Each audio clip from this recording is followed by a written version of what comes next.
So, look, this is a special treat for me to sit down and talk to you. It's been a long time. You waited 36 years and you finally got that call from David Baker, CEO, president of the Pro Football Hall of Fame. What was that call like? I've listened to it, but what was it like? When he called us, the first thing I thought about was, you know how they punk you on these radio stations and stuff?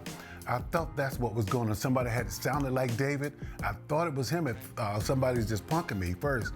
And then he kept talking and he said something. He said, well, you remember me. You think I'm calling you because of the Black College Football Hall of Fame. He said, that's where, we met before. He said, but I'm not calling you for that now. I'm calling you for the NFL Hall of Fame right now. And I started saying, oh, wow, what does that say now? And then when he said that, I started flashing back on my life, previous life, and thinking about the people that was in my life. And it just seemed, everything just went by fast. And just thinking about who helped me and who was there to support me in getting this far. And it was nothing else I could say. I was stuttering. I don't know what to say. Well, you said to him, I feel like I'm in a dream. Yeah.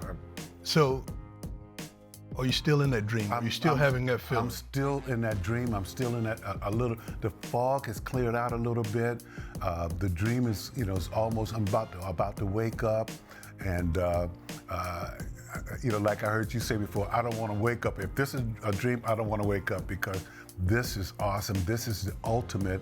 This is where everybody that played in the National Football League, not even has gotten to the National Football League, they want to be right here where I am right now. I remember when you broke the record, 127 consecutive games with the reception, that huge trophy, that your first mark in the Hall of Fame, because they took that trophy to the Hall of Fame. Now you're going to have a bust in the Hall of Fame. Wow, they're going to have this in there, yeah. And I told them, I said, can y'all get a picture and get one of them one of the young pictures they do, but they're going to do this one. How cool is that, though? That's awesome, For when I first got that trophy, they stood it up, and the first thing I said to B, I said, B, what am I going to do with that? Right. And she said, I don't know. She said, the house we have, you can't even cut it in half and put it in anywhere. But so they rolled it back in and they put it up under the stairs over at the vet where we used to come down to get to the locker room. It stayed under there for about 6 months, and then the Hall of Fame said that they would take it. It was 22 feet tall. So they took it there and they put it in the spiral staircase that they had, and I went there, I saw it there, and they said that it just could not be my trophy. It had to be an ongoing award. So when Steve Largent broke my record, his name had to go on it too. So then somebody told me a few years ago that it toppled over, and they have no clue where it is now. So go back to the call. I listened to the call on the phone from the CEO and president of the Hall of Fame. What did you do after you hung up the phone? That's what I'm curious about. I tried to figure out what I was going to say to B, and I was going to try to, go down like something wrong and stuff like that, but I couldn't. I was just so elated inside. I mean, everything was just wild in me right now. And I walked down, she was watching TV. I said, B, I'm in. And she screamed. And I mean, just hollered. I said, oh my goodness, this stuff. And she was really, really happy for me. We got up, we embraced each other. And a little later on, we went to, was downstairs talking, and she said, we need to have a drink, and a little toast and stuff. Of course you did. So we went, and we got a bottle of Crown Royal, the apple crown and stuff. We started drinking that, toasting that, and that, you thought that was gonna calm me down, but it was fun. It was fun, man. So Harold, you hold still every major receiving record for the Eagles franchise. When you look back over your career and all of these accomplishments, what do you hold dearest in terms of your accomplishments as a player? Well, Mike, there's so many things, man, that I can go back and think about that's been highlights in my career. The first one is making the team, getting drafted. And then the next one, when they called and told me that I was going to be, they're going to move me up into wide receiver, I was going to be the starter. back in 1973, and that was a thrill. Making the Pro Bowl, going to the Super Bowl, Man of the Year was a very special spot. And again, so many things, Eagles going to the Super Bowl, I'm going into the Black College Football Hall of Fame, the same thing.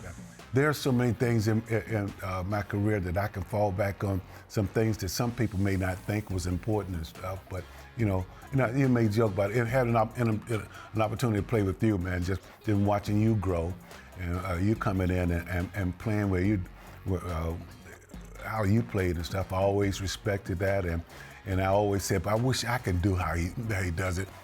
Don't come to training camp and still. Oh, man, that's not. and just walk right on the field. All right, leave that part out. We're gonna keep that in there. But it's a testament. Everybody can't do that. You were so smooth. You knew what you're gonna do. Except for one time when you got drilled in the head with the football. That was one of the funniest times that I watched you. But that was fun to watch. I still talk about that. Now you're talking about that early development. Dick Vermeil, tell me about the part that he's played in your career, because most of your professional career you played for the Eagles and played under Coach Vermeil. Tell me a little bit about how he helped to mold and shape who Harold Carmichael is today. Well, you had a taste of it too, but you didn't really get what you didn't get what we got in the beginning when Dick first came there. Right. He was crazy. Everybody thought he was crazy, man. The first couple of weeks, we couldn't even unfasten our chin strap. We had to keep that buckled. We was out in practice 3.5, 4 hours close sometimes in practice every hour, twice a day. Then after a couple of weeks, he said, well, now you can unfasten your chin strap. We can do that, okay. And then the next week, okay, you can take your helmet off now. I mean, it's 80, 90 degrees out there in training camp, and we could not understand it. But I guarantee you, every guy that was in that training camp that first year, Dick Vermeil understood. They understand now what he was trying to accomplish, and that is discipline, knowing that he has control. Right. That he has control of this team. That it was no there was no me on that team. It was just us. And what we went through, we all went through that together. And to this day, I can remember Coach saying, surround yourself with good people. And you will be successful. And I feel now that I have, I surround and I try to stay around people that are positive people, and I always pick and choose. I see people, I've been around people, a lot of people don't know this, that I watch people and I want to be, I say, well, I'm gonna take a little piece of that. I don't want to do that. That's not me. But right. I've done that all my life, and I mold myself. And I don't think there's too many people like me because I got too many pieces a part of me. So one of the things I really appreciated in our relationship and watching you for so many years is the humility in which you live your life. But now you're going to have this Hall of Fame behind your name. How do you stay humble when you can say now, Harold Carmichael, the Hall of Famer? Well, I still have to be myself. I've been blessed with the gift that God has given me, and I can't change myself. Hall of Fame has been added to my name. My name has not been added to it, So I'm still gonna be me, I'll still bring these frames in here. I'll still cut the rug, we have a good time. It's just, I gotta be me. I can't, if I don't be me, who else am I gonna be? Can't be nobody but me. There's gonna be a lot of people that day that are gonna follow you to Canton, Ohio, to watch you and to watch that moment when they uncovered the bust with your picture on it, your likeness. What's that day gonna be like? First of all, how much will you cry that day and leading up to that? I know you've been crying the last few days. How much will you cry that day and leading up to that day? Now, Mike, seriously, this is the first time I wanted to tear up, and I did a little tear up this morning because I heard Ron Jaworski's phone message this morning, and he got me teared up and all. But I know the people that I know that's going to be in that line following me to Canton. I know it's going to be, you'll be the next one in line because you've always been there for me when I went into the Black College Football Hall of Fame. I know I can, see that you're going to be there.